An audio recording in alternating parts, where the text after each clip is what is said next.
বাংলাদেশের সবচেয়ে আলোচিত সাম্প্রতিক সময়ে মতিউর ছাগল কাণ্ডে ফেঁসে গিয়েছিলেন। তার ছেলে 12 লক্ষ টাকা, 15 লক্ষ টাকার ছাগল, 12 লক্ষ টাকায় ছাগল, 56 লক্ষ টাকায় গরু কিনে তারপর যে আলোচনায় আসলো, তারপর অনেক কাণ্ড ঘটে গেছে এবং তিনি শেষ পর্যন্ত তিনি চাকরি থেকে স্বেচ্ছায় তিনি অবসরে চলে গেছেন।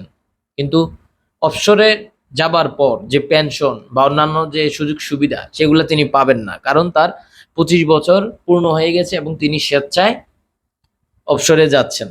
এখন ঘটনা হচ্ছে, ওনার নামে যে এত এত অভিযোগ, এত এত টাকা দুর্নীতি, যে অভিযোগগুলো নিয়ে আলোচনা সমালোচনা হয়েছে সারা বাংলাদেশে, সেগুলোর কি হবে? তিনি এখন পর্যন্ত পরিবার সহ দেশের বাইরে চলে গেছেন। এখন তাকে ধরবে কে? কে তাকে নিয়ে আসবে? তাই না?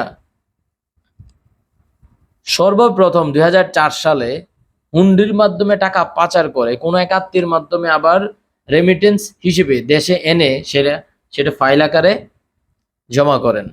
এটা তার অভিযোগ।